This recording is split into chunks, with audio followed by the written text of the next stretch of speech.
ਦੋਸਤੋ ਪੰਜਾਬੀ ਟ੍ਰਿਬਿਊਨ ਦੇ ਰੋਜ਼ਾਨਾ ਪ੍ਰੋਗਰਾਮ ਵੇਲੇ ਦੀ ਗੱਲ ਵਿੱਚ ਤੁਹਾਡਾ ਸਵਾਗਤ ਹੈ। ਮੈਂ ਆਤਿਸ਼ ਗੁਪਤਾ ਤੁਹਾਡੇ ਸਾਹਮਣੇ ਹਾਜ਼ਰ ਹਾਂ ਤੇ ਅੱਜ ਅਸੀਂ ਗੱਲ ਕਰਾਂਗੇ ਪੰਜਾਬ ਦੀ ਸ਼ਰਾਬ ਨੀਤੀ ਤੇ ਸੰਕਟ ਦੇ ਬੱਦਲ। ਸਾਡੇ ਨਾਲ ਇਸ ਬਾਰੇ ਗੱਲਬਾਤ ਕਰਨ ਲਈ ਵਿਸ਼ੇਸ਼ ਤੌਰ ਤੇ ਹਾਜ਼ਰ ਨੇ ਸਾਡੇ ਸਾਥੀ ਪੱਤਰਕਾਰ ਸ਼੍ਰੀ ਚਰਨਜੀਤ ਜੀ। ਚਰਨਜੀਤ ਜੀ, ਤੁਹਾਡਾ ਬਹੁਤ ਬਹੁਤ ਸਵਾਗਤ ਹੈ ਜੀ। ਮਿਹਰਬਾਨੀ ਜੀ ਤੁਹਾਡੀ। ਚਰਨਜੀਤ ਜੀ, ਦਿੱਲੀ ਦੀ ਆਬਕਾਰੀ ਨੀਤੀ ਪਿਛਲੇ ਕੁਝ ਸਮੇਂ ਤੋਂ ਲਗਾਤਾਰ ਵਿਵਾਦਾਂ 'ਚ ਘਿਰੀ ਹੋਈ ਹੈ।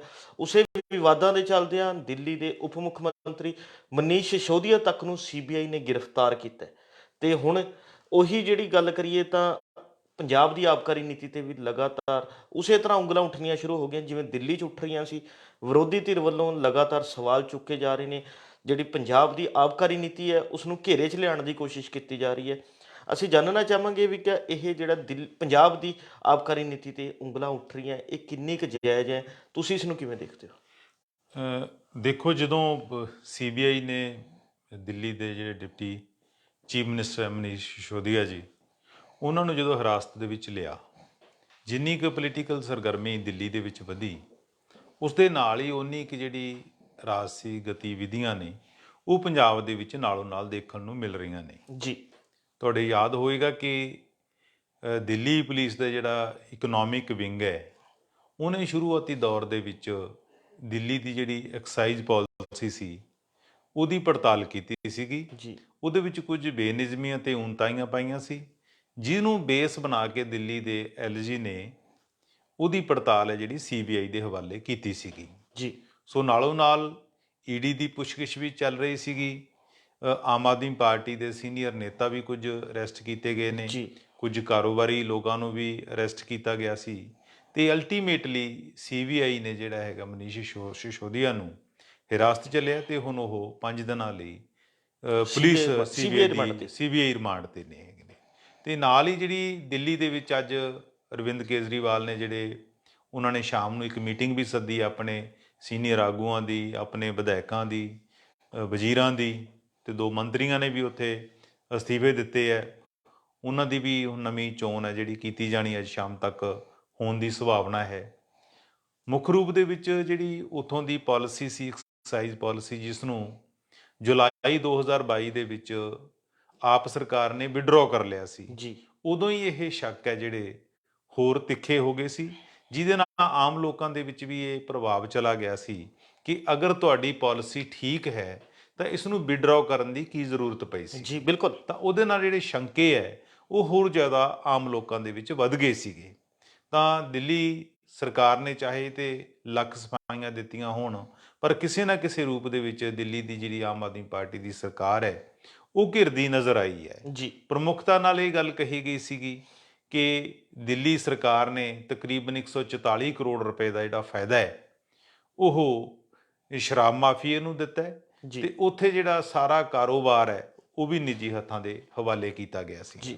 ਤਾਂ ਉਹਦੇ ਨਾਲ ਹੀ ਹੁਣ ਜਿਹੜੇ ਤਾਰ ਹੈ ਉਹ ਪੰਜਾਬ ਦੇ ਐਕਸਾਈਜ਼ ਪਾਲਿਸੀ ਦੇ ਜੋੜੇ ਜਾ ਰਹੇ ਨੇ। ਜਿੰਨੀਆਂ ਪੰਜਾਬ ਦੀਆਂ ਵਿਰੋਧੀ ਧਿਰਾਂ ਨੇ ਉਹਨਾਂ ਨੇ ਪਿਛਲੇ 2 ਦਿਨਾਂ ਤੋਂ ਧੂਆਂਧਾਰ ਜਿਹੜੀ ਇੱਕ ਤਰ੍ਹਾਂ ਦੀ ਬੈਟਿੰਗ ਕੀਤੀ ਵੀ ਹੈ ਇਸ ਇਸ਼ੂ ਨੂੰ ਲੈ ਕੇ, ਜਿਹੜੀਆਂ ਮੰਗ ਕਰ ਰਹੀਆਂ ਕਿ ਪੰਜਾਬ ਦੀ ਐਕਸਾਈਜ਼ ਪਾਲਿਸੀ ਦੀ ਵੀ ਜਿਹੜੀ ਜਾਂਚ ਹੈ ਉਹ ਹੋਣੀ ਚਾਹੀਦੀ ਹੈ। ਜਿੰਨੇ ਵਿਰੋਧੀ ਨੇ ਉਹ ਇਹੋ ਗੱਲ ਆਤਿਸ਼ ਕਹਿ ਰਹੇ ਨੇ ਕਿ ਜਿਸ ਤਰ੍ਹਾਂ ਦਿੱਲੀ ਮਾਡਲ ਦੀ ਨਕਲ ਹੈ ਜਿਹੜੀ ਉਹ ਕੀਤੀ ਹੈ ਪੰਜਾਬ ਦੇ ਵਿੱਚ, ਚਾਹੇ ਉਹ ਮੁਹੱਲਾ ਕਲੀਨਿਕਾਂ ਦੀ ਗੱਲ ਹੋਵੇ, ਚਾਹੇ ਸਕੂਲ ਆਫ ਐਮੀਨੈਂਸ ਦੀ ਗੱਲ ਹੋਵੇ, ਜਿਹੜੇ ਦਿੱਲੀ ਦੇ ਵਿੱਚ ਸਕੂਲ ਉਹਨਾਂ ਦੀ ਤਰਜ਼ ਤੇ, ਉਹ ਕਹਿੰਦੇ ਇਸੇ ਮਾਡਲ ਦੇ ਵਿੱਚ ਦਿੱਲੀ ਦੇ ਵਿੱਚ ਜਿਹੜੀ ਐਕਸਾਈਜ਼ ਪਾਲਿਸੀ ਬਣੀ ਵੀ ਸੀ ਉਸ ਦੀ ਇੱਕ ਕਾਪੀ ਵਜੋਂ ਦੇਖ ਰਹੇ ਨੇ ਕਿ ਪੰਜਾਬ ਦੀ ਜਿਹੜੀ ਐਕਸਾਈਜ਼ ਪਾਲਿਸੀ ਹੈ। ਤਾਂ ਹੁਣ ਆਪਾਂ ਇਹ ਤਾਂ ਸਿੱਧੇ ਤੌਰ ਤੇ ਨਹੀਂ ਕਹਿ ਸਕਦੇ ਕਿ ਪੰਜਾਬ ਦੀ ਐਕਸਾਈਜ਼ ਪਾਲਿਸੀ ਦੀ ਕੋਈ ਜਾਂਚ ਹੋਏਗੀ ਨਹੀਂ ਹੋਏਗੀ, ਪਰ ਜਿਹੜੇ ਸਿੰਪਟਮ ਮਿਲ ਰਹੇ ਨੇ ਉਹਨਾਂ ਤੋਂ ਆਪਾਂ ਅੰਦਾਜ਼ੇ ਜਿਹੜੇ ਜਾਂ ਕਿਆਸ ਹੈ ਉਹ ਜ਼ਰੂਰ ਲਗਾ ਸਕਦੇ ਆ। ਇਹ ਸਭ ਨੂੰ ਪਤਾ ਹੈਗਾ ਕਿ ਸ਼ੁਰੂਆਤੀ ਦੌਰ ਦੇ ਵਿੱਚ ਐਕਸਾਈਜ਼ ਦੇ ਜਿਹੜੇ ਕਮਿਸ਼ਨਰ ਨੇ ਤੇ ਇੱਕ ਹੋਰ ਸੀਨੀਅਰ IAS ਅਧਿਕਾਰੀ ਹੈ, ਉਹ ਦੋਨਾਂ ਨੂੰ 2-3 ਦਫਾ ਜਿਹੜਾ ਦਿੱਲੀ ਦੇ ਵਿੱਚ ਈਡੀ ਨੇ ਜਿਹੜਾ ਪੁੱਛਗਿੱਛ ਲਈ ਇਹ ਤੋਂ ਪਹਿਲਾਂ ਬੁਲਾਇਆ ਸੀਗਾ ਤੇ ਉਹਨਾਂ ਦੇ ਨੰਬਰ ਵੀ ਲਏ ਸੀ। ਤੇ ਇਸ ਤਰ੍ਹਾਂ ਐਕਸਾਈਜ਼ ਦਾ ਇੱਕ ਸੀਨੀਅਰ ਅਧਿਕਾਰੀ ਹੈ ਜਿਹੜੀ ਈਡੀ ਨੇ ਦੂਸਰੀ ਚਾਰਜ ਸ਼ੀਟ ਫਾਈਲ ਕੀਤੀ ਹੈ, ਉਹਦੇ ਵਿੱਚ ਦੱਸਦੇ ਨੇ ਕਿ ਉਹਦਾ ਨਾਮ ਬੋਲਦਾ ਹੈਗਾ ਉਸ ਅਧਿਕਾਰੀ ਦਾ ਹੈਗਾ।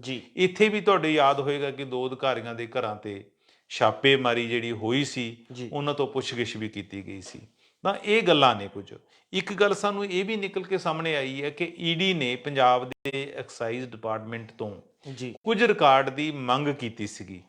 ਇੱਕ ਪੱਤਰ ਲਿਖਿਆ ਗਿਆ ਸੀ, ਤਾਂ ਉਹਦੇ ਹਵਾਲੇ 'ਚ ਪੰਜਾਬ ਸਰਕਾਰ ਨੇ ਕੁਝ ਜਿਹੜੇ ਡਾਕੂਮੈਂਟ ਹੈ, ਦੱਸਦੇ ਨੇ ਜਿਸ ਤਰ੍ਹਾਂ ਸਰੋਤ, ਕਿ ਉਹ ਈਡੀ ਨੂੰ ਦਿੱਤੇ ਨੇ। ਜੀ ਸੋ ਇਹਦਾ ਮਤਲਬ ਹੈ ਕਿ ਇੱਕ ਰੂਪ ਦੇ ਵਿੱਚ, ਇੱਕ ਕੜੀ ਦੇ ਵਿੱਚ ਜਿਹੜੀ ਦਿੱਲੀ ਵਾਲੀ ਐਕਸਾਈਜ਼ ਪਾਲਿਸੀ ਹੈ ਜਾਂ ਉੱਥੋਂ ਦੀ ਜਿਹੜੀ ਜਾਂਚ ਚੱਲ ਰਹੀ ਹੈ, ਉਹਦੇ ਜਿਹੜੇ ਇੰਟਰਲਿੰਕ ਹੈ ਜਿਹੜਾ, ਉਹ ਪੰਜਾਬ ਦੀ ਐਕਸਾਈਜ਼ ਪਾਲਿਸੀ ਹੋ ਰਹੀ ਹੈ। ਜੀ ਜੇ ਨਾ ਹੋ ਰਹੀ ਹੋਵੇ ਤਾਂ ਪੰਜਾਬ ਦੇ ਐਕਸਾਈਜ਼ ਦੇ ਜਿਹੜੇ ਸੀਨੀਅਰ ਅਧਿਕਾਰੀ ਉਹਨਾਂ ਨੂੰ ਬੁਲਾਉਣ ਦੀ ਕੀ ਲੋੜ ਪੈਂਦੀ? ਬਿਲਕੁਲ ਜੇ ਨਾ ਕੜੀ ਜੁੜਦੀ ਹੁੰਦੀ ਤਾਂ ਜਿਹੜੇ ਛਾਪੇਮਾਰੀ ਹੋਈ ਹੈ ਪੰਜਾਬ ਦੇ ਵਿੱਚ, ਉਹ ਕਿਉਂ ਹੁੰਦੀ? ਜੀ ਜੇ ਨਾ ਹੁੰਦੀ ਤਾਂ ਜਿਹੜਾ ਲੈਟਰ ਲਿਖਿਆ ਗਿਆ ਈਡੀ ਵੱਲੋਂ ਐਕਸਾਈਜ਼ ਡਿਪਾਰਟਮੈਂਟ ਨੂੰ, ਉਹ ਕਿਉਂ ਹੁੰਦਾ? ਜੀ ਹਾਲਾਂਕਿ ਇਹ ਗੱਲ ਕਿਸੇ ਤੋਂ ਭੁੱਲੀ ਨਹੀਂ ਹੈਗੀ ਹੈ ਕਿ ਜਿਹੜੀ ਭਾਰਤ ਸਰਕਾਰ ਹੈ, ਉਹ ਆਮ ਆਦਮੀ ਪਾਰਟੀ ਨੂੰ ਇੱਕ ਮੁੱਖ ਵਿਰੋਧੀ ਦੇ ਤੌਰ ਤੇ ਲੈਂਦੀ ਹੈ। ਜੀ ਔਰ ਬਿਲਕੁਲ ਉਹਦਾ ਜਿਹੜਾ ਪੈਂਤੜ ਹੈ, ਇਹ ਨਰੋਲ ਸਿਆਸੀ ਹੈਗਾ। ਜੀ ਪਿਓਰਲੀ ਇਸ ਨੂੰ ਸਿਆਸਤ ਦੇ ਰੂਪ ਵਿੱਚ ਦੇਖਿਆ ਜਾ ਰਿਹਾ ਹੈ। ਆਮ ਆਦਮੀ ਪਾਰਟੀ ਵੀ ਕਹਿੰਦੀ ਹੈ ਕਿ ਬਦਲਾਖੋਰੀ ਕੀਤੀ ਜਾ ਰਹੀ ਹੈ। ਹੁਣ ਬਿਕਰਮ ਸਿੰਘ ਮਜੀਠੀਆ ਔਰ ਭਾਜਪਾ ਜਿਹੜੀ ਪੰਜਾਬ ਦੀ, ਜੀ ਉਹਨੇ ਡਿਮਾਂਡ ਕੀਤੀ ਹੈ ਕਿ ਇਹਦੀ ਸੀਬੀਆਈ ਜਾਂਚ ਹੋਣੀ ਚਾਹੀਦੀ ਹੈਗੀ। ਜੀ ਇਸ ਤਰ੍ਹਾਂ ਹੀ ਜਿਹੜੇ ਕਾਂਗਰਸ ਵਾਲੇ ਨੇ, ਵਿਰੋਧੀ ਧਿਰ ਦੇ ਨੇਤਾ ਨੇ, ਸੀਨੀਅਰ ਆਗੂ ਪ੍ਰਤਾਪ ਸਿੰਘ ਬਾਜਵਾ, ਉਹਨਾਂ ਨੇ ਕਿਹਾ ਕਿ ਪੰਜਾਬ ਦੀ ਐਕਸਾਈਜ਼ ਪਾਲਿਸੀ ਦੀ ਈਡੀ ਤੋਂ ਜਾਂਚ ਹੋਣੀ ਚਾਹੀਦੀ ਹੈ। ਜੀ ਤਾਂ ਇਹਦੇ ਬਦਲੇ ਦੇ ਵਿੱਚ ਜਿਹੜੀ ਆਮ ਆਦਮੀ ਪਾਰਟੀ ਨੇ ਕਿਹਾ ਕਿ ਪੰਜਾਬ ਦੀ ਜਿਹੜੀ ਐਕਸਾਈਜ਼ ਪਾਲਿਸੀ, ਇਹਦੇ ਵਿੱਚ ਕਿਸੇ ਕਿਸਮ ਦੀ ਕੋਈ ਕੁਤਾਹੀ ਨਹੀਂ ਹੋਈ, ਕੋਈ ਗੜਬੜੀ ਨਹੀਂ ਹੋਈ, ਕੋਈ ਬੇਨੇਮੀਆਂ ਨਹੀਂ ਹੋਈਆਂ। ਇਹ ਨਰੋਲ ਸਿਆਸਤ ਕੀਤੀ ਜਾ ਰਹੀ ਹੈ। ਤਾਂ ਇਸ ਐਂਗਲ ਤੋਂ ਜੇ ਆਪਾਂ ਦੇਖਣਾ ਹੋਵੇ ਤਾਂ ਪੰਜਾਬ ਦੀਆਂ ਜਿੰਨੀਆਂ ਵੀ ਵਿਰੋਧੀ ਧਿਰਾਂ ਨੇ ਔਰ ਸਾਡੀ ਭਾਰਤ ਸਰਕਾਰ ਹੈ, ਉਹ ਇਕਜੁੱਟ ਨਜ਼ਰ ਆਉਂਦੀਆਂ ਨੇ। ਜੀ ਆਪਾਂ ਕਹ ਲਈਏ ਕਿ ਭਾਜਪਾ ਦੀ ਹਕੂਮਤ ਤੇ ਪੰਜਾਬ ਦੀ ਕਾਂਗਰਸ ਪਾਰਟੀ ਜਾਂ ਦੂਸਰੀਆਂ ਧਿਰਾਂ ਜਿਹੜੀਆਂ, ਉਹ ਸਾਰੀਆਂ ਇਸ ਮੁੱਦੇ ਤੇ ਇੱਕ ਪਾਸੇ ਖੜੀਆਂ ਹੋਈਆਂ ਨੇ, ਦੂਸਰੇ ਪਾਸੇ ਆਮ ਆਦਮੀ ਪਾਰਟੀ ਦੀ ਸਰਕਾਰ ਖੜੀ ਹੋਈ ਹੈ। ਜੀ ਸੋ ਉਹ ਦੇਖਣਾ ਤਾਂ ਹੁਣ ਇਹ ਹੋਏਗਾ ਕਿ ਆਉਣ ਵਾਲੇ ਦਿਨਾਂ ਦੇ ਵਿੱਚ ਕਿਸ ਕਿਸਮ ਦੀ ਸਰਗਰਮੀ ਪੰਜਾਬ ਦੇ ਵਿੱਚ ਵੱਧਦੀ ਹੈ। ਪਰ ਆਉਣ ਵਾਲਾ ਜਿਹੜਾ ਸੈਸ਼ਨ ਹੈ, ਬਜਟ ਸੈਸ਼ਨ ਹੈ, ਉਹਦੇ ਵਿੱਚ ਵੀ ਲੱਗਦਾ ਹੈ ਕਿ ਜਿਸ ਤਰ੍ਹਾਂ ਐਕਸਾਈਜ਼ ਪਾਲਿਸੀ ਦਾ ਰੌਲਾ ਪਿਛਲੇ 2 ਦਿਨਾਂ ਤੋਂ ਪਾਉਣਾ ਸ਼ੁਰੂ ਕੀਤਾ ਹੈ, ਕਿ ਉਹਦੇ ਵਿੱਚ ਵੀ ਇਹ ਮੁੱਦੇ ਦੀ ਜਿਹੜੀ ਗੂੰਜ ਹੈ ਉਹ ਪਏਗੀ। ਜੀ ਚਰਨਜੀਤ ਜੀ, ਜਿਵੇਂ ਤੁਸੀਂ ਜ਼ਿਕਰ ਕੀਤਾ ਹੈ ਵੀ ਕਿ ਦਿੱਲੀ ਦੇ ਵਿੱਚ ਕੋਈ ਲਗਭਗ 144 ਕਰੋੜ ਰੁਪਏ ਜਿਹੜਾ ਪ੍ਰਾਈਵੇਟ ਪਲੇਅਰਾਂ ਨੂੰ ਜਿਹੜਾ ਹੈਗਾ ਫਾਇਦਾ ਪਹੁੰਚਾਉਣ ਦੀ ਕੋਸ਼ਿਸ਼ ਕੀਤੀ ਗਈ ਹੈ। ਜੇ ਗੱਲ ਕਰੀਏ ਪੰਜਾਬ ਦੀ, ਤਾਂ ਪੰਜਾਬ 'ਚ ਆਮ ਆਦਮੀ ਪਾਰਟੀ ਦੀ ਸਰਕਾਰ ਦਾਅਵਾ ਕਰ ਰਹੀ ਹੈ ਵੀ ਕਿ ਅਸੀਂ ਐਕਸਾਈਜ਼ ਤੋਂ ਜਿਹੜਾ ਰੈਵਨਿਊ ਦੇ ਵਿੱਚ ਬਹੁਤ ਮੁਨਾਫਾ ਅਸੀਂ ਕਮਾਇਆ, ਵੀ ਕਿ ਬਜਟ ਜਿਹੜਾ ਹੈਗਾ ਸਾਡਾ ਵੱਧ ਗਿਆ। ਜੇ ਗੱਲ ਕਰੀਏ ਤਾਂ ਦਿੱਲੀ ਦੀ ਐਕਸਾਈਜ਼ ਪਾਲਿਸੀ ਨਾਲ ਕੰਪੈਰੀਜ਼ਨ ਕਰਕੇ, ਕੀ ਫਿਰ ਇਸ ਨਾਲ ਪੰਜਾਬ ਦੇ ਖਜ਼ਾਨੇ 'ਤੇ ਵੀ ਕੋਈ ਤੁਹਾਨੂੰ ਲੱਗਦਾ ਅਸਰ ਪੈ ਸਕਦਾ ਹੈ ਜਾਂ ਹੁਣ ਤੱਕ ਪਿਆ ਹੋਵੇਗਾ? ਦੇਖੋ ਆਤਿਸ਼, ਨੂੰ ਆਪਾਂ 2 ਪੱਖਾਂ ਤੋਂ ਦੇਖ ਸਕਦੇ ਹੈਗੇ ਆ। ਇੱਕ ਪੱਖ ਤਾਂ ਹੈਗਾ ਕਿ ਸਰਕਾਰੀ ਧਿਰ ਦਾ ਪੱਖ, ਜਿਹੜੇ ਅਸੀਂ ਫੈਕਟ ਬੇਸਡ ਗੱਲ ਕਰਦੇ ਹਾਂ। ਜਿਹੜੀ ਪਿਛਲੇ ਵਰੇ ਦੀ ਸਾਡੀ ਪੰਜਾਬ ਨੂੰ ਐਕਸਾਈਜ਼ ਤੋਂ ਜਿਹੜੀ ਇਨਕਮ ਹੋਈ ਸੀ ਜੀ ਜਦੋਂ ਪਿਛਲੀ ਕਾਂਗਰਸ ਸਰਕਾਰ ਸੀ, ਉਦੋਂ 6200 ਕਰੋੜ ਦੇ ਕਰੀਬ ਜਿਹੜਾ ਖਜ਼ਾਨੇ 'ਚ ਪੈਸਾ ਆਇਆ ਸੀ ਜੀ ਬਿਲਕੁਲ ਐਕਸਾਈਜ਼ ਤੋਂ। ਔਰ ਨਵੀਂ ਜਿਹੜੀ ਐਕਸਾਈਜ਼ ਪਾਲਿਸੀ ਬਣਾਈ ਗਈ, ਚਾਹੇ ਦਿੱਲੀ ਦੀ ਤਰਜ਼ ਤੇ ਬਣਾਈ ਗਈ, ਚਾਹੇ ਇੰਡੀਪੈਂਡੈਂਟ ਤਰਜ਼ ਤੇ ਬਣਾਈ ਗਈ, ਇਹਦਾ ਜਿਹੜਾ ਟਾਰਗੇਟ ਫਿਕਸ ਕੀਤਾ ਸੀਗਾ ਉਹ 9600 ਕਰੋੜ ਰੁਪਏ ਦਾ ਫਿਕਸ ਕੀਤਾ ਸੀਗਾ। ਕਾਫੀ ਵੱਡਾ ਫਰਕ ਇਹਦੇ ਵਿੱਚ ਸਾਹਮਣੇ ਆਉਂਦਾ ਸਾਡੇ ਕੋਲ। ਪਰ ਹੁਣ ਤੱਕ ਜਿਹੜਾ ਅਸੀਂ ਅੱਜ ਤੱਕ ਦਾ ਜਿਹੜਾ ਫਰਵਰੀ ਮਹੀਨੇ ਤੱਕ ਦਾ ਜਿਹੜਾ ਦੇਖਿਆ, ਉਸੇ ਰਫ਼ਤਾਰ ਨੂੰ ਜੀ ਦੇਖੀਏ ਤਾਂ ਜਿਹੜਾ ਰੈਵਨਿਊ ਹੈ, ਉਮੀਦ ਹੈ ਕਿ ਉਹ 8800 ਕਰੋੜ ਤੋਂ ਲੈ ਕੇ 9000 ਕਰੋੜ ਦੇ ਵਿਚਕਾਰ ਰਹਿਣ ਦੀ ਸੰਭਾਵਨਾ ਹੈ। ਅਗਰ 9000 ਕਰੋੜ ਨੂੰ ਟੱਚ ਕਰ ਜਾਂਦਾ ਹੈ ਤਾਂ ਇਸ ਦਾ ਮਤਲਬ ਇਹ ਹੋਇਆ ਕਿ ਤਕਰੀਬਨ 40% ਤੋਂ ਜ਼ਿਆਦਾ ਫੀਸਦੀ ਹੈ ਰੈਵਨਿਊ ਹੈ ਜਿਹੜਾ ਐਕਸਾਈਜ਼ ਤੋਂ, ਉਹ ਵਧੇਗਾ। ਕਿਉਂਕਿ ਨਾਰਮਲੀ ਅਸੀਂ ਪਿਛਲੇ ਜੇ ਰੁਝਾਨ ਨੂੰ ਦੇਖੀ ਤਾਂ 6 ਤੋਂ ਲੈ ਕੇ 10% ਤੱਕ ਰੈਵਨਿਊ ਹੈ ਜਿਹੜਾ ਉਹ ਇਨਕਰੀਜ਼ ਹੁੰਦਾ ਆਇਆ। ਜੇ ਇਹ 40% ਨੂੰ ਕ੍ਰਾਸ ਕਰਦਾ ਹੈ, ਇਹਦਾ ਮਤਲਬ ਹੈ ਕਿ ਖਜ਼ਾਨੇ ਨੂੰ ਨਵੀਂ ਪਾਲਿਸੀ ਦਾ ਕਿਸੇ ਕਿਸਮ ਦਾ ਕੋਈ ਨੁਕਸਾਨ ਹੈ ਜਿਹੜਾ ਉਹ ਨਹੀਂ ਹੋਇਆ। ਇਹ ਇੱਕ ਬਹੁਤ ਵੱਡਾ ਆਤਿਸ਼ ਵਾਧਾ ਹੈਗਾ। ਇਹਦਾ ਮਤਲਬ ਕਿ ਸਾਡੇ ਖਜ਼ਾਨੇ ਨੂੰ 2800 ਕਰੋੜ ਰੁਪਏ ਜਿਹੜਾ ਵਾਧਾ ਹੈ ਪਿਛਲੀਆਂ ਸਰਕਾਰਾਂ ਨੂੰ ਪ੍ਰਤੀ ਸਾਲ ਉਹ ਜ਼ਿਆਦਾ ਆਏਗਾ। ਤਾਂ ਇਸ ਦੇ ਮੱਦੇਨਜ਼ਰ ਜਿਹੜੀ ਅਗਲੀ ਪਾਲਿਸੀ ਬਣਨੀ ਹੈ, ਉਹਦੇ ਵਿੱਚ ਹੋ ਸਕਦਾ ਹੈ ਜੇ 9600 ਕਰੋੜ ਰੁਪਏ ਦਾ ਟਾਰਗੇਟ ਰੱਖਿਆ ਤਾਂ ਨਵਾਂ ਟਾਰਗੇਟ ਹੈ ਉਹ 10000 ਕਰੋੜ ਤੋਂ ਉੱਪਰ ਦਾ ਵੀ ਹੋ ਸਕਦਾ ਹੈ। ਹੁਣ ਸਰਕਾਰ ਦਾ ਇੱਕ ਇਹ ਪੱਖ ਹੈ ਜਿਹੜਾ ਔਨ ਫੈਕਟ ਹੈਗਾ, ਜਿਸ ਸਭ ਨੂੰ ਸਮਝ ਪੈਂਦੀ ਹੈ ਕਿ ਰੈਵਨਿਊ ਦੇ ਵਿੱਚ ਵਾਧਾ ਹੋਇਆ, ਰੈਵਨਿਊ ਦਾ ਕੋਈ ਲਾਸ ਨਹੀਂ ਹੋਇਆ। ਦੂਸਰਾ ਹੈ ਸਰਕਾਰ ਦਾ ਦਾਅਵਾ ਇਹ ਹੈ ਕਿ ਅਸੀਂ ਸ਼ਰਾਬ ਹੈ ਜਿਹੜੀ ਉਹ ਸਸਤੀ ਦਿੱਤੀ ਹੈ, ਸਸਤੀ ਮੁਹੱਈਆ ਕਰਾਈ ਹੈ। ਤੀਸਰੀ ਗੱਲ, ਸਰਕਾਰ ਇਸ ਗੱਲ ਦੀ ਕਲੇਮ ਕਰਦੀ ਹੈ ਕਿ ਅਸੀਂ ਜਿਹੜੀ ਸ਼ਰਾਬ ਦੀ ਤਸਕਰੀ ਹੁੰਦੀ ਸੀ ਗੁਆਂਢੀ ਸੂਬਿਆਂ ਤੋਂ, ਖਾਸ ਕਰਕੇ ਮੈਂ ਜਦ ਬਠਿੰਡੇ ਹੁੰਦਾ ਸੀ ਦੇਖਦਾ ਰਿਹਾ ਕਿ ਹਰਿਆਣੇ 'ਚੋਂ ਬਹੁਤ ਵੱਡੀ ਪੱਧਰ ਤੇ ਸ਼ਰਾਬ ਹੈ ਜਿਹੜੀ ਉਹ ਪੰਜਾਬ ਦੇ ਵਿੱਚ ਆਉਂਦੀ ਰਹੀ ਹੈ। ਜੀ ਬਿਲਕੁਲ। ਤਾਂ ਉਸ ਨੂੰ ਪੂਰੀ ਤਰ੍ਹਾਂ ਨੱਥ ਪਈ ਹੈ। ਇਹ ਦੇਖਣ 'ਚ ਵੀ ਹੈ ਜਾਂ ਪੁਲਿਸ ਦਾ ਰਿਕਾਰਡ ਵੀ ਬੋਲਦਾ ਹੈਗਾ, ਜੀ ਜਾਂ ਲੋਕਾਂ 'ਚ ਆਮ ਤੌਰ ਤੇ ਚਰਚਾ ਨਹੀਂ ਸ਼ੁਰੂ ਹੋ ਜਾਂਦੀ ਹੈਗੀ ਹੈ, ਕਿਉਂਕਿ ਪਿਛਲੀ ਕਾਂਗਰਸ ਸਰਕਾਰ ਦੇ ਪਿਛਲੇ ਸਾਲਾਂ ਦੇ ਵਿੱਚ ਬਠਿੰਡੇ, ਮਾਨਸਾ ਦੇ ਵਿੱਚ ਤਾਂ ਬਹੁਤ ਜ਼ਿਆਦਾ ਤਸਕਰੀ ਹੋਈ ਸੀ। ਜੀ ਉੱਥੋਂ ਦੇ ਜਿਹੜੇ ਸ਼ਰਾਬ ਦੇ ਆਪਣਾ ਪੁਲਿਸ ਥਾਣੇ ਹੈ, ਜੀ ਉਹਨਾਂ ਦੇ ਜਿਹੜੇ ਭੰਡਾਰ ਹੈ ਸਾਰੇ ਹਰਿਆਣੇ ਦੀ ਸ਼ਰਾਬ ਨਾਲ ਭਰੇ ਹੋਏ ਸੀ, ਇੰਨੀ ਸ਼ਰਾਬ ਫੜੀ ਜਾਂਦੀ ਸੀਗੀ। ਤੇ ਚੌਥਾ ਇਹਨਾਂ ਨੇ ਕਿਹਾ ਕਿ ਅਸੀਂ ਅਡਲਟਰੇਸ਼ਨ ਹੈ ਜਿਹੜੀ ਉਹ ਰੋਕੀ ਹੈ। ਜੀ ਜਿਵੇਂ ਕੈਪਟਨ ਅਮਰਿੰਦਰ ਦੀ ਸਰਕਾਰ ਵੇਲੇ ਮਾਝੇ ਦੇ ਵਿੱਚ ਦੇਖੋ 100 ਤੋਂ ਜ਼ਿਆਦਾ ਮੌਤਾਂ ਜਿਹੜੀਆਂ ਹੋ ਗਈਆਂ ਸੀ। ਜੀ ਇਹਨਾਂ ਨੇ ਕਿਹਾ ਕਿ ਅਸੀਂ ਲੋਕਾਂ ਨੂੰ ਜਿਹੜੀ ਸਹੀ ਸ਼ਰਾਬ ਹੈ ਜਿਹੜੀ ਉਹ ਦਿੱਤੀ ਹੈ, ਤਸਕਰੀ ਰੋਕ ਲਈ ਹੈ। ਇਹਨਾਂ ਸਾਰੀਆਂ ਚੀਜ਼ਾਂ ਦੀ ਬਦੌਲਤ ਹੀ ਕਹਿੰਦੇ ਸਾਡਾ ਜਿਹੜੇ ਰੈਵਨਿਊ ਹੈ ਉਹਦੇ ਵਿੱਚ ਵਾਧਾ ਹੋਇਆ। ਜੀ ਹੁਣ ਜੇ ਆਪਾਂ ਦੂਸਰੇ ਪਾਸੇ ਸਾਈਡ ਦੇਖਣੀ ਹੋਵੇ ਤਾਂ ਉਹਦੇ ਵਿੱਚ ਇਹ ਹੈ ਕਿ ਸਸਤੀ ਸ਼ਰਾਬ ਜ਼ਰੂਰ ਹੋਈ ਹੈ, ਜੀ ਹੁਣ ਵੀ ਸਸਤੀ ਹੈ, ਪਰ ਜਿਹੜੀ ਸਟਾਰਟਿੰਗ ਦੇ ਵਿੱਚ ਜਿੰਨਾ ਰੇਟ ਸੀ ਸਸਤਾ ਹੋਇਆ ਉਹ ਹੌਲੀ ਹੌਲੀ ਹੌਲੀ ਰਿਵਾਈਜ਼ ਹੁੰਦਾ ਗਿਆ ਨਾਲੋਂ ਨਾਲ। ਜੀ ਇੱਕ ਤਾਂ ਇਹ ਗੱਲ ਹੈਗੀ ਹੈ। ਦੂਸਰਾ ਰੁਜ਼ਗਾਰ ਦੇ ਐਂਗਲ ਤੋਂ ਦੇਖੀਏ ਕਿ ਇਹਨਾਂ ਦੇ ਜਿਹੜੇ ਸਰਕਲ ਜਾਂ ਗਰੁੱਪ ਸੀ ਆਪਣੇ ਪਹਿਲਾਂ ਛੋਟੇ ਹੁੰਦੇ ਸੀ, ਜੀ ਕੁਝ ਛੋਟੇ ਲੋਕ ਵੀ ਜਿਹੜੇ ਛੋਟੇ ਪਲੇਅਰ ਸੀ ਉਹ ਵੀ ਲੈ ਕੇ ਸ਼ਰਾਬ ਦੇ ਠੇਕੇ ਜਿਹੜਾ ਕਾਰੋਬਾਰ ਉਹ ਲੈ ਲੈਂਦੇ ਸੀ। ਜੀ ਉਹ ਨਵੇਂ ਗਰੁੱਪ ਵੱਡੇ ਬਣਨ ਨਾਲ ਜਿਹੜੇ ਵੱਡੇ ਗਰੁੱਪ ਮੈਦਾਨ 'ਚ ਆ ਗਏ, ਛੋਟੇ ਆ ਜਿਹੜੇ ਆਊਟ ਹੋ ਗਏ, ਜਾਂ ਆਪਾਂ ਕਹਿ ਲਈਏ ਕਿ ਉਹਨਾਂ ਦੇ ਰੁਜ਼ਗਾਰ ਨੂੰ ਇੱਕ ਤਰੀਕੇ ਨਾਲ ਸੱਟ ਵੱਜੀ ਹੈ। ਜੀ ਇਸ ਤਰ੍ਹਾਂ L1 ਹੈ ਜਿਹੜਾ ਉਹ ਪਹਿਲਾਂ ਹਰ ਜ਼ਿਲ੍ਹੇ ਦੇ ਵਿੱਚ ਤਕਰੀਬਨ ਹੁੰਦਾ ਸੀਗਾ, ਜੀ ਠੀਕ ਹੈ, ਜ਼ਿਆਦਾ ਹੁੰਦੇ ਸੀ L1 ਦੇ ਵਪਾਰੀ ਜਿਹੜੇ। ਹੁਣ ਇਹਨਾਂ ਨੇ ਉਹ ਸਾਰਾ L1 ਦਾ ਕਾਰੋਬਾਰ ਹੈ ਜਿਹੜਾ 2 ਫਰਮਾਂ ਦੇ ਹੱਥਾਂ ਦੇ ਵਿੱਚ ਹੀ ਦੇ ਦਿੱਤਾ, ਪੂਰੇ ਪੰਜਾਬ ਦਾ। ਪੂਰੇ ਪੰਜਾਬ ਦਾ। ਇਸ ਨੂੰ ਲੈ ਕੇ ਵੀ ਜਿਹੜੀ ਉਂਗਲ ਹੈ ਤੰਗੋਂ ਉੱਠਦੀ। ਅਸੀਂ ਇਹ ਵੀ ਚਾਹਾਂਗੇ ਸਾਡੇ ਦਰਸ਼ਕਾਂ ਨੂੰ ਇਹ ਵੀ ਦੱਸੋ ਵੀ ਕਿ L1 ਲਾਇਸੈਂਸ ਦਾ ਮਤਲਬ ਕੀ ਹੁੰਦਾ, ਉਹ ਕਿਸ ਕੰਮ ਆਉਂਦਾ? ਦੇਖੋ L1 ਦਾ ਹੁੰਦਾ ਜਿਸ ਤਰ੍ਹਾਂ ਠੇਕਿਆਂ ਜਿੰਨੇ ਵੀ ਪੰਜਾਬ ਦੇ ਵਿੱਚ ਤਕਰੀਬਨ 10,000 ਤੋਂ ਜ਼ਿਆਦਾ ਠੇਕੇ ਨੇ। ਜੀ L1 ਹੈ ਜਿਹੜਾ ਉਹ ਅੰਗਰੇਜ਼ੀ ਸ਼ਰਾਬ ਨਾਲ ਸੰਬੰਧਿਤ ਹੁੰਦਾ ਹੈ। ਇਹਦੇ ਵਿੱਚ ਹੁੰਦਾ ਹੈ ਕਿ ਜਿੰਨੇ ਵੀ ਸ਼ਰਾਬ ਅੰਗਰੇਜ਼ੀ ਸ਼ਰਾਬ ਠੇਕਿਆਂ ਨੂੰ ਰਿਟੇਲ ਦੇ ਵਿੱਚ ਸਪਲਾਈ ਹੋਣੀ ਹੈ ਉਹ ਸਿਰਫ 2 ਫਰਮਾਂ ਹੀ ਕਰਨਗੀਆਂ। ਜਿਵੇਂ ਬਤੌਰ ਹੋਲਸੇਲਰ ਦੀ ਗੱਲ ਕਰ ਬਸ ਹੋਲਸੇਲਰ ਕਹਿ ਲਈਏ ਆਪਾਂ, ਉਹ ਸਪਲਾਈ ਕਰਨਗੀਆਂ। ਇਸ ਤਰ੍ਹਾਂ L14 ਹੁੰਦਾ ਜਿਹੜਾ ਦੇਸੀ ਸ਼ਰਾਬ ਦਾ ਹੁੰਦਾ ਲਾਇਸੈਂਸ ਹੁੰਦਾ ਹੈਗਾ। ਉਹਦੇ ਨਾਲ ਕਹਿੰਦੇ ਕਿ ਬਹੁਤ ਸਾਰੇ ਲੋਕਾਂ ਨੂੰ ਉਹ ਵੀ ਜਿਹੜੀ ਰੁਜ਼ਗਾਰ ਹੈ ਇੱਕ ਤਰੀਕੇ ਨਾਲ ਲੋਕਾਂ ਦੇ ਖੁੱਸਿਆ ਕਿ ਸਿਰਫ ਸੈਂਟਰਲਾਈਜ਼ ਕਰ ਦਿੱਤਾ ਗਿਆ ਹੈਗਾ। ਸੋ ਇਸ ਤਰ੍ਹਾਂ ਦੀਆਂ ਗੱਲਾਂ ਜਿਹੜੀਆਂ ਆਤਿਸ਼ ਉਂਗਲਾਂ ਵੀ ਉੱਠ ਰਹੀਆਂ ਨੇ ਕਿ ਤੁਸੀਂ ਉਹਦੇ 'ਚ ਸ਼ੱਕ ਦੀ ਨਿਗਾਹ ਨਾਲ ਦੇਖਿਆ ਜਾ ਰਿਹਾ ਕਿ 2 ਫਰਮਾਂ ਨੂੰ ਹੋ ਸਕਦਾ ਉਹਨਾਂ ਦੀ ਪ੍ਰੋਫਿਟ ਦੇ ਵਿੱਚ ਵਾਧਾ ਕੀਤਾ ਗਿਆ, ਉਹਨਾਂ ਨੂੰ ਫਾਇਦਾ ਦਿੱਤਾ ਗਿਆ ਹੋਵੇਗਾ, ਪਰ ਖਜ਼ਾਨੇ ਨੂੰ ਇਹਦੇ ਵਿੱਚ ਅਜੇ ਤੱਕ ਮੈਨੂੰ ਨਹੀਂ ਲੱਗਦਾ ਕਿਸੇ ਕਿਸਮ ਦਾ ਕੋਈ ਨਜ਼ਰ ਆਉਂਦਾ ਹੈਗਾ। ਚਰਨਜੀਤ ਜੀ, ਇਹਦੇ ਨਾਲ ਇੱਕ ਗੱਲ ਹੋਰ ਨਿਕਲ ਕੇ ਸਾਹਮਣੇ ਆ ਰਹੀ ਸੀ ਵੀ ਜਿਵੇਂ ਤੁਸੀਂ ਦੱਸ ਰਹੇ ਹੋ 2 ਫਰਮਾਂ ਨੂੰ ਪੂਰੇ ਪੰਜਾਬ ਦਾ ਠੇਕਾ ਦੇ ਦਿੱਤਾ ਗਿਆ, ਵੀ ਕਿ ਫਰਮਾਂ ਵੀ ਸੁਣਨ 'ਚ ਆ ਰਿਹਾ ਕਹਿੰਦੇ ਪੰਜਾਬ ਤੋਂ ਬਾਹਰ ਦੀਆਂ ਹੋ ਸਕਦੀਆਂ ਜਾਂ ਪਿੱਛੇ ਜਿਹੜੇ ਇਸ ਤੇ ਕੰਮ ਕਰ ਰਹੇ ਨੇ ਉਹ ਪੰਜਾਬ ਦੇ ਬਾਹਰਲੇ ਵਪਾਰੀ ਹੋ ਸਕਦੇ ਨੇ। ਬਿਲਕੁਲ, ਦੇਖੋ ਕਿਉਂਕਿ ਇਹਦੇ 'ਚ ਕੋਈ ਇਦਾਂ ਦੀ ਕੰਡੀਸ਼ਨ ਤਾਂ ਹੁੰਦੀ ਨਹੀਂ ਕਿ ਤੁਸੀਂ ਜਿਸ ਤਰ੍ਹਾਂ ਮਾਈਨਿੰਗ ਦਾ ਆਪਾਂ ਦੇਖਦੇ ਹਾਂ, ਮਾਈਨਿੰਗ ਦੇ ਵੀ ਵਪਾਰੀ ਹੈ ਜਿਹੜੇ ਉਹ ਬਾਹਰ ਦੇ ਆ, ਰਾਜਸਥਾਨ ਦੇ, ਜੰਮੂ ਕਸ਼ਮੀਰ ਦੇ ਹੈਗੇ ਨੇ। ਤਾਂ ਇਦਾਂ ਦੀ ਕੋਈ ਮੈਨੂੰ ਲੱਗਦਾ ਕੰਡੀਸ਼ਨ ਹੈ ਨਹੀਂ ਕਿ ਤੁਸੀਂ ਜੇ ਨੌਕਰੀਆਂ ਸਾਡੇ ਇੱਥੇ ਆ ਕੇ ਬਾਹਰੋਂ ਲੈ ਰਹੇ ਨੇ, ਅਸੀਂ ਛੋਟ ਦਿੱਤੀ ਵੀ ਹੈ, ਤਾਂ ਕਾਰੋਬਾਰ 'ਚ ਅਸੀਂ ਮੈਕਸਿਮਮ ਕੰਪੀਟੀਸ਼ਨ ਬਣਾਉਣਾ ਹੁੰਦਾ ਹੈ। ਇਹ ਸਕਦਾ ਕਿ ਉਹਦੇ ਚੂਜ਼ ਕਰਨ 'ਚ, ਸਿਲੈਕਟ ਕਰਨ ਦੇ ਵਿੱਚ ਕੀ ਪ੍ਰੋਸੀਜਰ ਅਡਾਪਟ ਕੀਤਾ ਗਿਆ, ਕਿਸ ਕਿਸਮ ਦੀ ਪ੍ਰਕਿਰਿਆ ਰੱਖੀ ਗਈ, ਉਹ ਦੇਖਣ ਵਾਲੀ ਗੱਲ ਹੈਗੀ ਹੈ। ਹਾਂ ਜ਼ਰੂਰ, ਬਿਲਕੁਲ ਮੈਂ ਇਹਦੀ ਪੁਸ਼ਟੀ ਇਦਾਂ ਤੇ ਨਹੀਂ ਕਰਦਾ ਕਿ ਨਰੋਲੇ ਬਾਹਰਲੇ ਹੋਣਗੇ ਜਾਂ ਦੇ ਡਾਇਰੈਕਟਰ ਕੌਣ ਹੈ, ਇਹਨਾਂ ਕੰਪਨੀਆਂ ਦੇ MD ਕੌਣ ਹੈ, ਉਹ ਇੱਥੋਂ ਦੇ ਰਹਿਣ ਵਾਲੇ, ਹੋ ਸਕਦਾ ਇੱਥੋਂ ਵਾਲੇ ਵੀ ਹੋਣ, ਉਹਦੇ 'ਚ ਬਾਹਰਲੇ ਵੀ ਹੋਣ, ਰਜਿਸਟਰਡ ਬਾਹਰ ਹੋਣ ਕੰਪਨੀਆਂ। ਸੋ ਇਸ ਕਿਸਮ ਦਾ ਐਕਸਾਈਜ਼ ਪਾਲਿਸੀ ਤੋਂ ਦੇਖ ਕੇ ਆਤਿਸ਼ ਪਤਾ ਲੱਗ ਸਕਦਾ ਹੈਗਾ। ਇੱਕ ਇਹ ਵੀ ਹੈ ਕਿ ਅਸੀਂ ਜਦੋਂ ਸਸਤੀ ਸ਼ਰਾਬ ਦੀ ਗੱਲ ਕਰਦੇ ਹੈਗੇ ਆ, ਠੀਕ ਹੈ ਕਿ ਸ਼ਰਾਬ ਹੈ ਦਾ ਮਸਲਾ ਜਿਹੜਾ ਹਰ ਬੰਦੇ ਦਾ ਨਿੱਜੀ ਮਸਲਾ ਹੈ ਕਿ ਉਸਨੇ ਕੋਈ ਨਸ਼ਾ ਕਰਨਾ ਹੈ ਜਾਂ ਨਹੀਂ ਕਰਨਾ। ਬਿਲਕੁਲ। ਤੇ ਲੋਕ ਅਸਲ 'ਚ ਚਾਹੁੰਦੇ ਆ ਵੀ ਸਾਨੂੰ ਸਸਤੀ ਵਿੱਦਿਆ ਮਿਲ ਜਾਂਦੀ। ਜੀ ਬਿਲਕੁਲ। ਲੋਕ ਚਾਹੁੰਦੇ ਨੇ ਕਿ ਸਾਨੂੰ ਸਸਤਾ ਇਲਾਜ ਮਿਲ ਜਾਂਦਾ। ਲੋਕ ਕਹਿੰਦੇ ਕਿ ਸਾਨੂੰ ਢੁਕਵਾਂ ਰੁਜ਼ਗਾਰ ਮਿਲ ਜਾਂਦਾ। ਤਾਂ ਪਿਛਲੀਆਂ, ਕਿਉਂਕਿ ਇਹ ਇੱਕ ਰੈਵਨਿਊ ਦਾ ਵੱਡਾ ਸਰੋਤ ਹੈ ਪੰਜਾਬ ਦਾ। ਇਹ ਤੋਂ ਹਰ ਕੋਈ ਦੇਖੋ, ਰੈਵਨਿਊ ਵੀ ਸਰਕਾਰਾਂ ਲਈ ਜ਼ਰੂਰੀ ਹੈਗਾ, ਪਰ ਸਰਕਾਰਾਂ ਇਸ ਨੂੰ ਪ੍ਰਮੋਟ ਬਹੁਤ ਕਰਦੀਆਂ ਜੀ।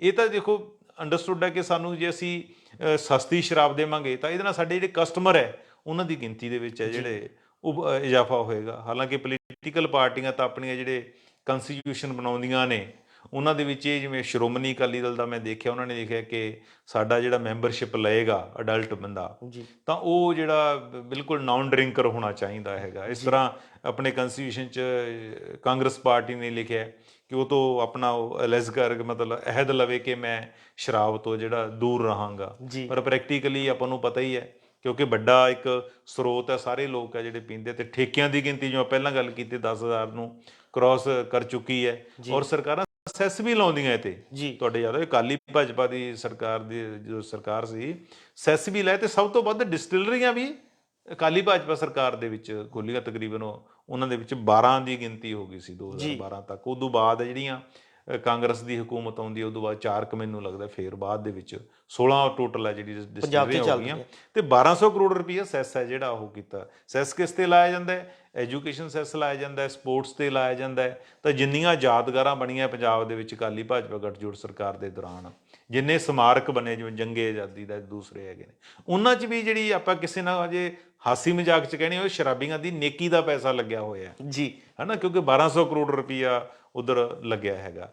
ਤੋ ਸਰਕਾਰਾਂ ਦਾ ਇਹ ਵੱਡਾ ਰੈਵਨਿਊ ਸਰੋਤ ਹੈਗਾ। ਹੁਣ ਦੇਖਣ ਵਾਲੀ ਗੱਲ ਇਹ ਹੈ ਕਿ ਰੈਵਨਿਊ ਨੂੰ ਤਾਂ ਕੋਈ ਸੱਟ ਨਹੀਂ ਵੱਜੀ ਹੈਗੀ ਹੈ, ਹੋਰ ਕੀ ਫੈਲਾ ਰਹੇ ਨੇ। ਅਗਰ ਦੇਰ ਸਵੇਰ ਕਿਸੇ ਕਿਸਮ ਦੀ ਕੋਈ ਜਾਂਚ ਸ਼ੁਰੂ ਹੁੰਦੀ ਤਾਂ ਇਹ ਗੱਲਾਂ ਵੀ ਨਿਕਲ ਕੇ ਸਾਹਮਣੇ ਆਉਣਗੀਆਂ। ਜੀ ਚਰਨਜੀਤ ਜੀ, ਇਹਦੇ ਨਾਲ ਹੀ ਇੱਕ ਗੱਲ ਕਰਾਂਗੇ ਅਜਨਾਲੇ ਘਟਨਾ ਦੀ, ਕਿਉਂਕਿ ਉਸ ਨੂੰ ਕਈ ਦਿਨ ਬੀਤ ਚੁੱਕੇ ਨੇ ਪਰ ਹਲੇ ਤੱਕ ਜਿਹੜਾ ਹੈਗਾ ਕਿਸੇ ਦੇ ਖਿਲਾਫ ਕੋਈ ਕਾਰਵਾਈ ਜਿਹੜੀ ਹੈਗੀ ਨਹੀਂ ਕੀਤੀ ਗਈ ਤੇ ਵਿਰੋਧੀ ਧਿਰਾਂ ਲਗਾਤਾਰ ਪੰਜਾਬ ਸਰਕਾਰ ਨੂੰ ਘੇਰ ਰਹੀਆਂ ਨੇ, ਕਿਉਂਕਿ ਸਰਕਾਰ ਨੇ ਹਲੇ ਤੱਕ ਕਿਸੇ ਤੇ ਕੋਈ ਕੇਸ ਨਹੀਂ ਦਰਜ ਕੀਤਾ ਜਾਂ ਕਿਸੇ ਨੂੰ ਗ੍ਰਿਫਤਾਰ ਨਹੀਂ ਕੀਤਾ। ਅਸੀਂ ਜਾਣਨਾ ਚਾਹਾਂਗੇ ਵੀ ਕਿ ਤੁਸੀਂ ਇਸ ਨੂੰ ਕਿਵੇਂ ਦੇਖਦੇ ਹੋ ਜਾਂ ਸਰਕਾਰ ਨੂੰ ਕੀ ਕਾਰਵਾਈ ਕਰਨੀ ਚਾਹੀਦੀ? ਦੇਖੋ ਆਤਿਸ਼ ਨੂੰ ਦੋ ਨੁਕਤਿਆਂ ਨਾਲ ਆਪਾਂ ਅਲੱਗ-ਅਲੱਗ ਤਰੀਕੇ ਨਾਲ ਦੇਖ ਸਕਦੇ ਹਾਂ। ਇੱਕ ਤਾਂ ਹੈਗਾ ਜਿਵੇਂ ਆਪਾਂ ਪਹਿਲਾਂ ਵੀ ਗੱਲ ਕੀਤੀ ਹੈ ਕਿ law and order the issue ਹੈਗਾ ਅਜਨਾਲੇ ਦੇ ਵਿੱਚ, ਠੀਕ ਹੈ। ਉਸ ਇਸ਼ੂ ਤੇ ਤਾਂ ਦੇਖੋ ਅੱਜ ਪੰਜਾਬ ਕਾਂਗਰਸ ਦੇ ਪ੍ਰਧਾਨ ਜਿਹੜੇ ਰਾਜਾ ਵੜਿੰਗ ਨੇ ਉਹਨਾਂ ਨੇ ਵੀ ਕਿਹਾ ਹੈਗਾ, ਡੀਜੀਪੀ ਨੂੰ ਪੱਤਰ ਲਿਖਿਆ ਕਿ ਤੁਸੀਂ ਇਸ ਤੇ ਕਾਰਵਾਈ ਕਰੋ, ਅਸੀਂ ਤੁਹਾਡੇ ਨਾਲ ਹੈਗੇ ਹਾਂ, ਨਹੀਂ ਫਿਰ ਅਸੀਂ ਪ੍ਰੋਟੈਸਟ ਵੀ ਕਰਾਂਗੇ। ਹਾਂ ਠੀਕ ਹੈ ਕਿ ਉੱਥੇ ਸ਼੍ਰੀ ਗੁਰੂ ਗ੍ਰੰਥ ਸਾਹਿਬ ਦੀ ਜਿਹੜੀ ਮਰਿਆਦਾ ਨੂੰ ਕਾਇਮ ਰੱਖਣ ਦੇ ਲਈ ਪੁਲਿਸ ਹੈ ਜਿਹੜੀ ਉਹਨੇ ਸੰਜਮ ਨਾਲ ਠਰਮੇ ਤੋਂ ਕੰਮ ਲਿਆ ਹੈਗਾ, ਪਰ ਪੁਲਿਸ ਇਹ ਵੀ ਚਾਹੁੰਦੀ ਹੈ ਕਿ ਜਿਹੜੇ ਦੋਸ਼ੀ ਨੇ, ਹਮਲਾਵਰ ਨੇ, ਜਿਨ੍ਹਾਂ ਨੇ ਥਾਣੇ ਤੇ ਹਮਲਾ ਕੀਤਾ ਹੈਗਾ, ਉਹਨਾਂ ਖਿਲਾਫ ਕਾਰਵਾਈ ਹੋਵੇ। ਪੁਲਿਸ ਖੁਦ ਬੋਲ ਨਹੀਂ ਸਕਦੀ ਜੀ, ਹਾਲਾਂਕਿ ਆਪਾਂ ਦੇਖਦੇ ਹਾਂ ਕਿ ਪੁਲਿਸ ਦੀ ਜੇ ਕੋਈ ਨੇੜੇ ਵੀ ਕਿਸੇ ਕੰਸਟੇਬਲ ਦੇ ਕੋਈ ਬੰਦਾ ਚਲਾ ਜਾਵੇ, ਉੱਚੀ ਵੀ ਬੋਲ ਪਏ ਤਾਂ ਉਹਦੇ ਨਾਲ ਦੀ ਨਾਲ ਪਰਚਾ ਦਰਜ ਕੀਤਾ ਜਾਂਦਾ ਕਿ ਜਿਹੜੀ ਕੰਸਟੇਬਲ ਦੀ ਜਾਂ ਥਾਣੇਦਾਰ ਦੀ ਵਰਦੀ ਨੂੰ ਹੱਥ ਪਾਇਆ, ਵਰਦੀ ਪਾੜੀ ਦਾ ਇਲਜ਼ਾਮ ਲਾਇਆ ਜਾਂਦਾ ਹੈਗਾ। ਮਤਲਬ ਇੰਨਾ ਸੈਂਸਿਟਿਵ 353 186 ਬਿਲਕੁਲ ਬਿਲਕੁਲ ਬਿਲਕੁਲ ਆਤਿਸ਼, ਤੁਸੀਂ ਇਹ ਕਵਰ ਕਰਦੇ ਰਹੇ ਹੋ ਕ੍ਰਾਈਮ ਬੀਟ ਨੂੰ, ਤੁਹਾਨੂੰ ਪਤਾ ਹੈ ਬੈਟਰ ਜੀ। ਤੇ ਇਹ ਕਰ ਦਿੱਤਾ ਜਾਂਦਾ ਜਿੱਥੇ ਇੱਕ ਥਾਣੇ ਤੇ ਆ ਕੇ ਅਟੈਕ ਕੀਤਾ ਜਾਂਦਾ ਹੈਗਾ, ਉਸ ਤੇ ਇੰਨੇ ਦਿਨਾਂ ਬਾਅਦ ਵੀ ਕੋਈ ਕਾਰਵਾਈ ਨਾ ਹੋ ਸਕਦਾ ਕਿ ਪੁਲਿਸ ਹੈ, ਜਿਵੇਂ ਡੀਜੀਪੀ ਨੇ ਕਿਹਾ ਕਿ ਅਸੀਂ ਵੀਡੀਓਜ਼ ਆ ਜਿਹੜੀਆਂ 52 ਦੇ ਕਰੀਬ ਉਹਨੂੰ ਉਹਨਾਂ 'ਚ ਦੇਖ ਰਹੇ ਹਾਂ ਕਿ ਕਿਹੜੇ ਬੰਦੇ ਅਟੈਕ ਕਰਨ ਵਾਲੇ ਹੈਗੇ, ਉਹ ਆਇਡੈਂਟੀਫਾਈ ਕਰ ਰਹੇ ਹਾਂ। ਅਗਰ ਇਹ ਡਿਲੇ ਹੁੰਦਾ ਉਹਦੇ ਨਾਲ ਦੋ ਚੀਜ਼ਾਂ ਹੁੰਦੀਆਂ, ਇੱਕ ਤਾਂ ਸਾਡੀ ਸਰਕਾਰ ਦੀ ਕਿਤੇ ਨਾ ਕਿਤੇ ਕਮਜ਼ੋਰੀ ਵੀ ਸਿੱਧ ਹੁੰਦੀ ਹੈ, ਕਿਉਂਕਿ ਸਾਨੂੰ ਇਹੋ ਜਿਹੇ ਹਾਲਾਤਾਂ ਵਿੱਚ ਮਜ਼ਬੂਤੀ ਵਾਲਾ ਜਿਹੜਾ ਸਟੈਂਡ ਹੈ ਜਿਹੜਾ ਲੈਣਾ ਚਾਹੀਦਾ ਹੈ, ਮਜ਼ਬੂਤ ਸਰਕਾਰ ਹੈ ਜਿਹੜੀ ਉਹ ਸਾਨੂੰ ਦਿਖਣੀ ਚਾਹੀਦੀ ਹੈਗੀ ਹੈ। ਦੂਸਰਾ ਪੁਲਿਸ ਵੀ ਕਿਤੇ ਨਾ ਕਿਤੇ ਉਹਨਾਂ ਦੇ ਹੌਸਲੇ ਜਿਹੜੇ ਪਸਤ ਹੁੰਦੇ ਆ, ਕਿਉਂਕਿ ਉਹਨਾਂ ਨੂੰ ਲੱਗਦਾ ਕਿ ਜੇ ਸਾਡੇ ਤੇ ਅਟੈਕ ਹੋਇਆ ਤੇ ਹਮਲਾਵਰਾਂ ਤੇ ਜਿੱਦਾਂ ਕੋਈ ਕਾਰਵਾਈ ਨਹੀਂ ਹੁੰਦੀ ਤਾਂ ਉਹਨਾਂ ਦੇ ਹੌਸਲਿਆਂ ਨੂੰ ਵੀ ਸੱਟ ਵੱਜਦੀ ਹੈ। ਜਿਹੜਾ ਦੂਸਰਾ ਨੁਕਤਾ ਗੱਲ ਕਰਦੇ ਆ ਉਹ ਹੈਗਾ ਸ੍ਰੀ ਗੁਰੂ ਗ੍ਰੰਥ ਸਾਹਿਬ ਦੀ ਜਿਹੜੀ ਉੱਥੇ ਪਾਲਕੀ ਸਾਹਿਬ ਸਰੂਪ ਹੈ ਜਿਹੜੇ ਲੈ ਕੇ ਗਏ ਸੀ। ਇਹਦੇ ਬਾਰੇ ਅੱਜ ਤਾਜ਼ਾ ਅਕਾਲ ਤਖਤ ਦੇ ਜਥੇਦਾਰ ਗਿਆਨੀ ਹਰਪ੍ਰੀਤ ਸਿੰਘ ਹੋਰਾਂ ਨੇ ਫੈਸਲਾ ਲਿਆ ਕਿ ਉਹਨਾਂ ਨੇ ਇੱਕ 9 ਮੈਂਬਰੀ ਕਮੇਟੀ ਬਣਾਈ ਹੈਗੀ ਹੈ। 9 ਮੈਂਬਰੀ ਕਮੇਟੀ ਨੂੰ ਕਹਿ ਕੇ ਤੁਸੀਂ 15 ਦਿਨਾਂ ਦੇ ਵਿੱਚ ਰਿਪੋਰਟ ਦਿਓ। ਉਹਦੇ ਵਿੱਚ ਇਹ ਕਮੇਟੀ ਇਹ ਤੈਅ ਕਰੇਗੀ ਕਿ ਜਿੰਨੇ ਪ੍ਰਦਰਸ਼ਨ ਹੁੰਦੇ ਆ, ਇਸ ਕਿਸਮ ਦੇ ਕੋਈ ਧਰਨੇ ਮੁਜ਼ਾਹਰੇ ਹੁੰਦੇ ਆ, ਕਿ ਸ਼੍ਰੀ ਗੁਰੂ ਗ੍ਰੰਥ ਸਾਹਿਬ ਦੇ ਸਰੂਪ ਹੈ ਜਿਹੜੇ ਉਹਨਾਂ ਧਰਨਿਆਂ 'ਚ ਮੁਜ਼ਾਹਰਿਆਂ 'ਚ ਲੈ ਕੇ ਜਾਣੇ ਜਾਇਜ਼ ਨੇ ਜੀ। ਜਿਸ ਤਰ੍ਹਾਂ ਤੁਹਾਡੇ ਯਾਦ ਹੋ ਕਿ ਪਹਿਲਾਂ ਮੈਰਿਜ ਪੈਲਸਾਂ ਦੇ ਵਿੱਚ ਵੀ ਜਾਂਦੇ ਸੀ ਸ਼੍ਰੀ ਗੁਰੂ ਗ੍ਰੰਥ ਸਾਹਿਬ ਦੇ ਸਰੂਪ, ਉਹ ਵੀ ਅਕਾਲ ਤਖਤ ਨੇ ਉਹਨਾਂ ਤੇ ਪਾਬੰਦੀ ਲਾਈ ਹੋਈ ਹੈ ਕਿ ਤੁਸੀਂ ਮੈਰਿਜ ਪੈਲਸ ਦੇ ਵਿੱਚ ਨਹੀਂ ਲਿਜਾ ਸਕਦੇ। ਹੁਣ ਵੀ ਦੇਖਣਾ ਇਹਨਾਂ ਨੇ, ਕਿਉਂਕਿ ਨਾਰਮਲੀ ਪਿੱਛੇ ਜੇ ਇੱਕ ਖਬਰ ਆਈ ਸੀ ਕਿ ਇੱਕ ਔਰਤ ਹੈ ਜਿਹੜੀ ਗੁਟਕਾ ਸਾਹਿਬ ਲੈ ਕੇ ਖਾਲੀ ਪਲਾਟ 'ਚ ਬਹਿ ਗਈ ਕਿ ਮੇਰਾ ਕਬਜ਼ਾ ਹੈਗਾ ਜੀ। ਪਿਛਲੇ ਟਾਈਮ 'ਚ ਜਦੋਂ ਦਮਦਮਾ ਸਾਹਿਬ ਦੇ ਜਥੇਦਾਰ ਸੀ ਗਿਆਨੀ ਬਲਵੰਤ ਸਿੰਘ ਨੰਦਗੜ੍ਹ, ਉਹਨਾਂ ਦਿਨਾਂ ਦੇ ਵਿੱਚ ਉਹਨਾਂ ਨੇ ਇੱਕ ਕੰਪੇਨ ਵੀ ਸ਼ੁਰੂ ਕੀਤੀ ਸੀ। ਉਦੋਂ ਬਹੁਤ ਸਾਰੇ ਲੋਕ ਕੀ ਕਰਦੇ ਸੀ ਕਿ ਜਿੱਥੇ ਕੋਈ ਇਦਾਂ ਦਾ ਨਜਾਇਜ਼ ਕਬਜ਼ਾ ਹੁੰਦਾ ਸੀਗਾ ਉੱਥੇ ਨਿਸ਼ਾਨ ਸਾਹਿਬ ਲਾ ਲੈਂਦੇ ਸੀ ਜਾਂ ਸਰੂਪ ਰੱਖ ਲੈਂਦੇ ਸੀ। ਤਾਂ ਖੁਦ ਕੁਛ ਟਾਈਮ ਉਹਨਾਂ ਨੇ ਕੰਪੇਨ ਚਲਾਈ ਸੀ, ਖੁਦ ਉਹ ਸਰੂਪ ਹੈ ਜਿਹੜੇ ਵਾਪਸ ਲੈ ਕੇ ਆਉਂਦੇ ਸੀ। ਬਠਿੰਡੇ 'ਚ ਪਿਛਲੇ ਮੈਂ 2 ਮਹੀਨੇ ਪਹਿਲਾਂ ਦੀ ਗੱਲ ਹੈ ਕਿ ਉੱਥੇ ਪੂਡਾ ਦੀ ਜ਼ਮੀਨ ਤੇ ਮਤਲਬ ਪਲਾਟ ਤੇ ਕਬਜ਼ਾ ਸੀ ਕਿਸੇ ਦਾ, ਉਹ ਜਦੋਂ ਕੋਰਟ ਨੇ ਵੀ ਖਾਲੀ ਕਰਨ ਦੇ ਹੁਕਮ ਦਿੱਤੇ, ਪਤਾ ਲੱਗਿਆ ਕਿ ਉਹਨਾਂ ਨੇ ਗੁਰੂ ਗ੍ਰੰਥ ਸਾਹਿਬ ਪਾਠ ਪ੍ਰਕਾਸ਼ ਕਰ ਲਿਆ ਜੀ। ਉਹ ਪੂਡਾ ਵਾਲੇ ਵੇਟ ਕਰਦੇ ਰਹੇ, ਜਿੱਦੇ ਪਾਠ ਪ੍ਰਕਾਸ਼ ਕੇ ਭੋਗ ਪਿਆ ਉਹਦੇ ਫਿਰ ਨਵੇਂ ਸਿਰੋਂ ਪਾਠ ਸ਼ੁਰੂ ਕਰ ਲਿਆ ਜੀ। ਸੋ ਇਸ ਕਿਸਮ ਦਾ ਜਿਹੜਾ ਗੁਰੂ ਸਾਹਿਬ ਦੀ ਜਿਹੜੀ ਸਰੂਪਾਂ ਦੀ ਢਾਲ ਲੈਣੀ, ਉਹਨਾਂ ਦੀ ਆੜ ਤੱਕਣੀ, ਚੰਗੀ ਗੱਲ ਹੈ ਕਿ ਸ਼੍ਰੀ ਅਕਾਲ ਤਖਤ ਸਾਹਿਬ ਇਸ ਪਾਸੇ ਕੋਈ ਜ਼ਰੂਰ ਸੋਚੇਗਾ। ਤਾਂ ਜਿੱਥੇ ਪੰਜਾਬ ਸਰਕਾਰ ਨੂੰ ਕਾਰਵਾਈ ਕਰਨੀ ਪਏਗੀ ਉਸ ਪਾਸੇ ਲੋੜ ਹੈ ਕਿ ਸ਼੍ਰੋਮਣੀ ਕਮੇਟੀ ਤੇ ਅਕਾਲ ਤਖਤ ਵੀ ਆਪਣੀ ਭੂਮਿਕਾ ਜਿਹੜੀ ਉਹ ਅਦਾ ਕਰੇ ਜੀ। ਇਹ ਸਨ ਸਾਡੇ ਸੀਨੀਅਰ ਪੱਤਰਕਾਰ ਸ਼੍ਰੀ ਚਰਨਜੀਤ ਜੀ, ਜਿਨ੍ਹਾਂ ਨੇ ਆਪਣੇ ਵਡਮੁੱਲੇ ਵਿਚਾਰ ਸਾਡੇ ਨਾਲ ਸਾਂਝੇ ਕੀਤੇ। ਕੱਲ ਨੂੰ ਇਸੇ ਸਮੇਂ ਇੱਕ ਨਵੇਂ ਮੁੱਦੇ ਤੇ ਫਿਰ ਗੱਲਬਾਤ ਕਰਾਂਗੇ ਪ੍ਰੋਗਰਾਮ ਵੇਲੇ ਦੀ ਗੱਲ ਵਿੱਚ। ਧੰਨਵਾਦ।